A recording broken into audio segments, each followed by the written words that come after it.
In the beginning, God created the heavens and the earth.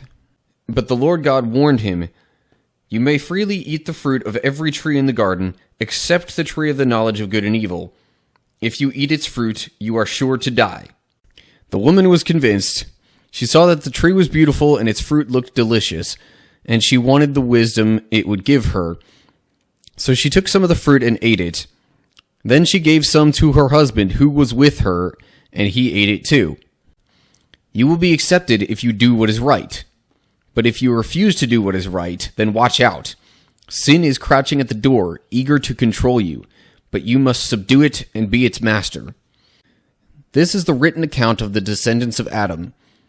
When God created human beings, he made them to be like himself. He created them male and female, and he blessed them and called them human.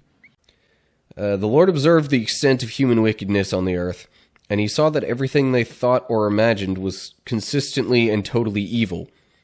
When everything was ready, the Lord said to Noah, "Go into the boat with all your family, for among all the people of the earth, I can see that you alone are righteous." After 150 days, exactly 5 months from the time the flood began, the boat came to rest on the mountains of Ararat. 2.5 months later, as the waters continued to go down, other mountain peaks became visible. Then God told Noah and his sons, "I hereby confirm my covenant with you and your descendants, and with all the animals that were on the boat with you, the birds, the livestock, and all the wild animals, every living creature on earth. Yes, I am confirming my covenant with you. Never again will floodwaters kill all living creatures. Never again will a flood destroy the earth." This is the account of the families of Shem, Ham, and Japheth, the 3 sons of Noah. Many children were born to them after the great flood.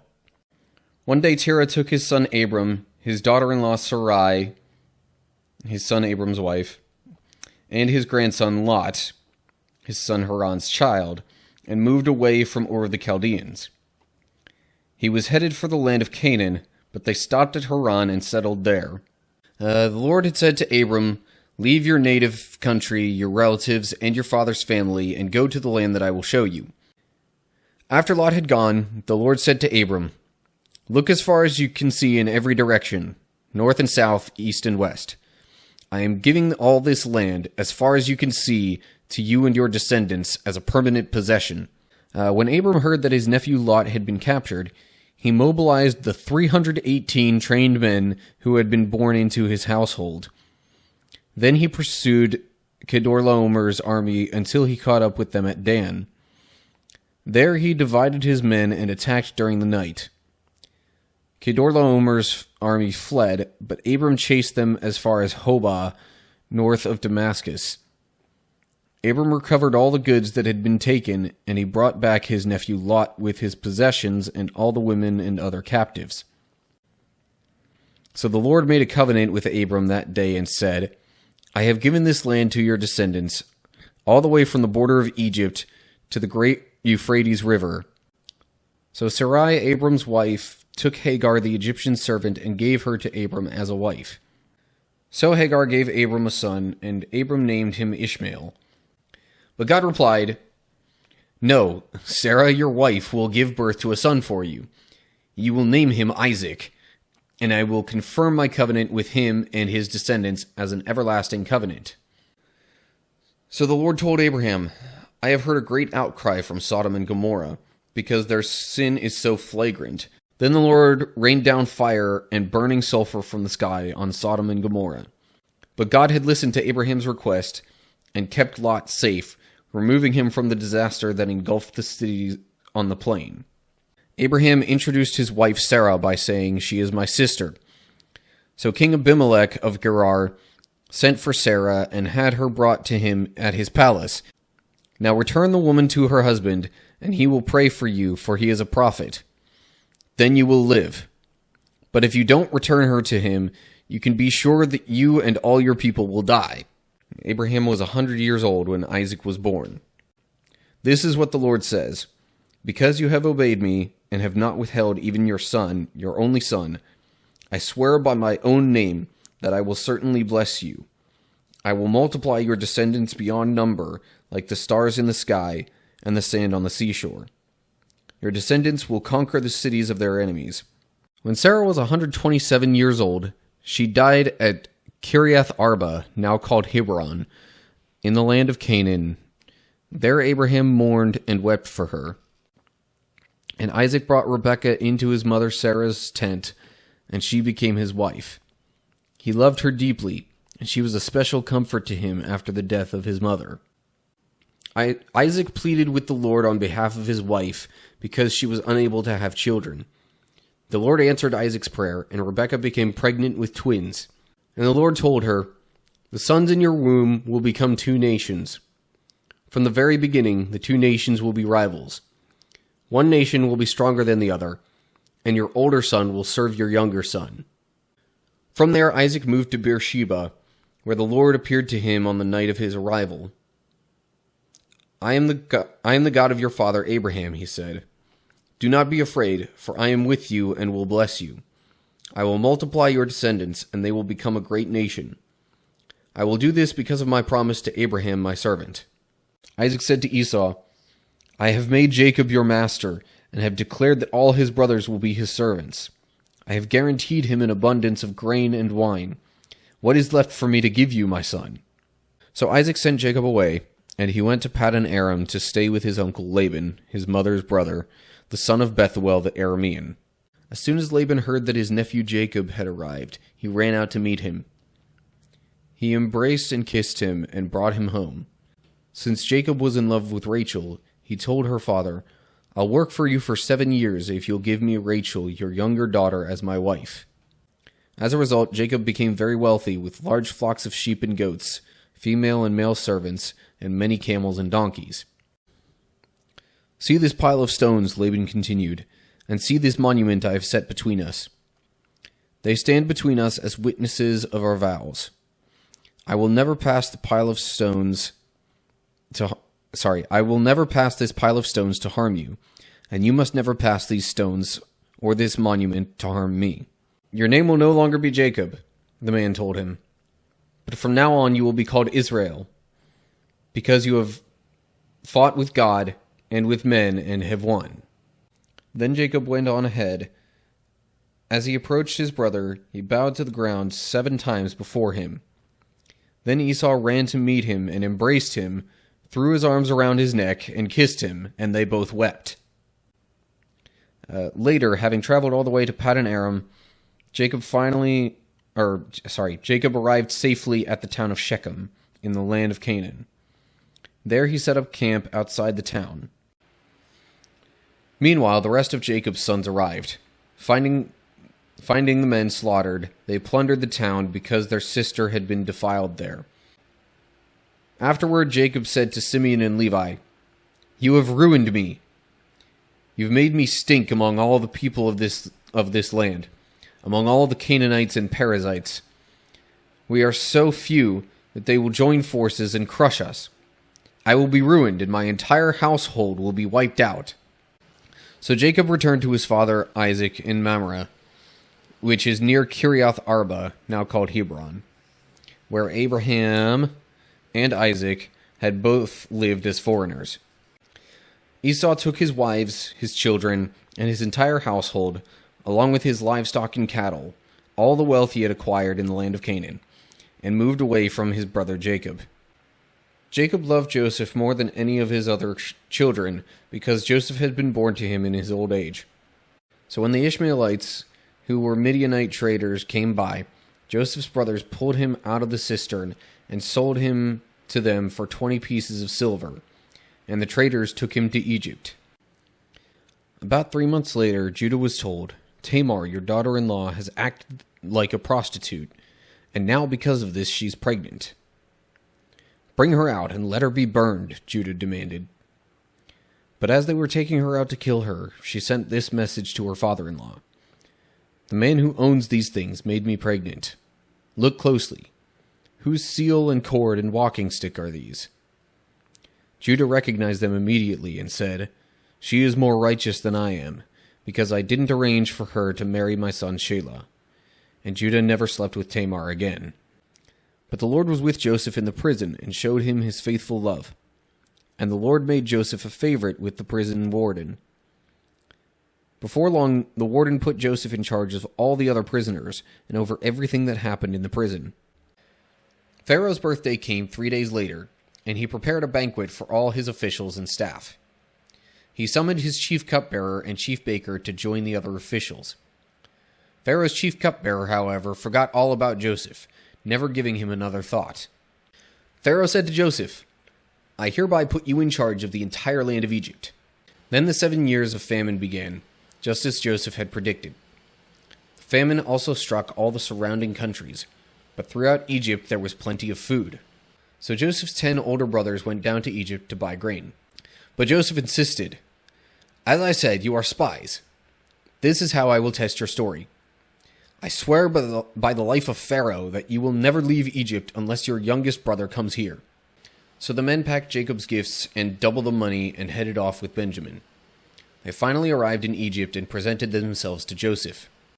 "Relax, don't be afraid," the household manager told them. "Your God, the God of your father, must have put this treasure into your sacks. I know I received your payment." Then he released Simeon and brought him out to them. Joseph was still in his palace when Judah and his brothers arrived, and they fell to the ground before him. "I am Joseph," he said to his brothers. "Is my father still alive?" But his brothers were speechless. They were stunned to realize that Joseph was standing there in front of them. Then Pharaoh said to Joseph, "Tell your brothers, take wagons from the land of Egypt to carry your little children and your wives, and bring your father here." As they neared their destination, Jacob sent Judah ahead to meet Joseph and get directions to the region of Goshen. And when they finally arrived there, Joseph prepared his chariot and traveled to Goshen to meet his father Jacob. When Joseph arrived, he embraced his father and wept, holding him for a long time. And Joseph provided food for his father and his brothers in amounts appropriate to the number of their dependents, including the smallest children. Jacob lived for 17 years after his arrival in Egypt, so he lived 147 years in all. Then Jacob said to Joseph, "Look, I am about to die, but God will be with you and will take you back to Canaan, the land of your ancestors." Then Jacob instructed them, "Soon I will die and join my ancestors. Bury me with my father and grandfather in the cave in the field of Ephron the Hittite." So Joseph and his brothers and their families continued to live in Egypt. Joseph lived to the age of 110. Then Joseph made the sons of Israel swear an oath, and he said, "When God comes to help you and lead you back, you must take my bones with you." What's up, cool people? So, that was my version of Genesis Abridged. The basic idea was I'm just going to take a couple of verses from each chapter and, use that as sort of a summary of the events of the chapter. And in that way, I'm going to kind of give the broad story of, in this case, Genesis, without necessarily, going into every detail. So, part of the reason for wanting to do this was, if you just join in partway through my Bible readings, you can go back, watch these videos, like, say, if you happen to join in when I'm in the middle of Deuteronomy, you could watch these videos for Genesis, Exodus, Leviticus, and Numbers, and then get kind of caught up on at least the general gist of what's been going on. But also, really the primary idea behind this was to maybe kind of help track the broader story of the entirety of the Bible as we're going through it, because if you're reading everything cover to cover, or even just reading every single verse within a particular book of the Bible, it's kind of easy sometimes, especially with the longer books of the Bible, to lose track of the overarching story and how these things connect. Now, I realize this isn't necessarily going to work, with Psalms and Proverbs and things like that, because they're not necessarily story-driven or even historical as much as some other books of the Bible are. But still, for the most part, at least, I think that general idea will be aided by kind of trimming down each chapter to just like a verse or two, maybe 3, and, getting a summary of things. So then, the broader narrative of the entirety of the Bible isn't quite so easy to lose track of. Sort of like sometimes when I'm playing a video game, I will, if I get on a bunch of side quests, or, if it's like a puzzle-heavy game and I gotta use most of my brain power to figure out the puzzles, sometimes I lose track of the story that way. It's a similar idea with this. And like some people might want to watch a video that's nothing but the cutscenes in a video game to help keep track of the story there, this is kind of almost an attempt at something similar with regards to the Bible. Now, this is only, of course, the first video of this type. There will be others as I, finish each book of the Bible. So, eventually, there's going to be one playlist when all's said and done. Hopefully, assuming I can get through all of this and still be alive, because this is going to take like 10 years at the rate that I'm going. Closer to 11. But, in any case, hopefully, at the end of all this, I can have one giant playlist. Not even giant. One playlist that'll be 66 videos long. That can then give the entirety of the Bible. Abridged. The general summary of it. Sort of the Spark Notes version of the Bible, if you will. And look, I realize that there are going to be certain points that will be missed. Possibly even some important verses and things like that. I'm not necessarily going for, the nuggets of knowledge or the things that are, practical life advice when I'm doing this. Again, I'm mostly trying to focus on the narrative, the story, the actual events of what's going on, almost creating a bit of a timeline, so to speak. Now, again, there are going to be some books, especially more like Psalms and Proverbs and things like that, where I might end up focusing more on the knowledge nuggets anyway, because they're not so narrative-driven. But anyway, I digress.